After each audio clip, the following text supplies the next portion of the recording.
ከተጋባን አንድ 10 አመት ሆኖን ነበረ ማለት ነው። እሺ ያው በውጭ ሀገር ነው የተጋባነው። እስካሁን ምንም ነገር ልጅ አልተፈጠረም በመሀላችን ማለት ነው።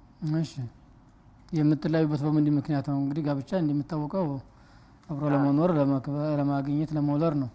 ወደ ፍቺ ያደረሳችሁ ነገር መጀመሪያ ምንድን ነው? ወደ ፍቺ ያደረሳችሁ ነገር ለምንድን ነው? ያ ልጅ አልተፈጠረም በመሀሉ ማለት ነው። ልጅ አልተፈጠረም። ልጅ ስላልተ ይሄ ነው ምክንያቱ?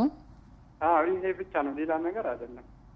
አሁን ወንድማችን አብዱል ጀሊል ከሱዑዲ ያቀረበው ጥያቄ ያው በትዳር ላይ ለ10 አመት ያህል ቆይተናል ከባለቤቴ ጋር፣ ግን በመካከላችን ልጅ አልተገኘም። ለመፍታት ፈልጋለሁኝ፣ በፈታ ምን ችግር ይኖርበታል የሚል ጥያቄ ነው ያቀረበው። እንግዲህ ፍች እንደሚታወቀው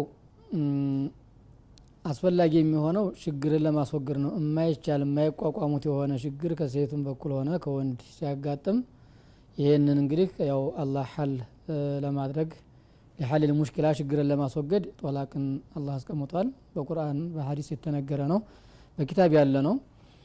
ሆኖም መጀመሪያ ወደ ፍች ከመሄዱ በስተፊት የተፈጠረውን ችግር ለማስወገድ ጥረት ማድረግ። ለምሳሌ ወንድማችን አብዱል ጀሊል ያቀረበው ማነው ምክንያት አንድ በመካከላችን ልጅ አልተገኘም ነው።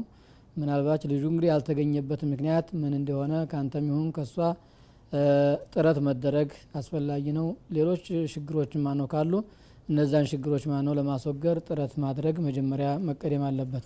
ወደ ፍቹ ከመሪያችሁ ይህን ያህል አብራችሁ ቆይታችሁ እንደገና የመፋታት ጥረት ከማድረግ በመካከላችሁ ልጅ የሚገኝበትንና እንደገና ሌላም ችግር ካለ ያንን ችግሩን አስወግዶ አብሮ ለመኖር ጥረት ማድረግ ነው የሚጠበቀው።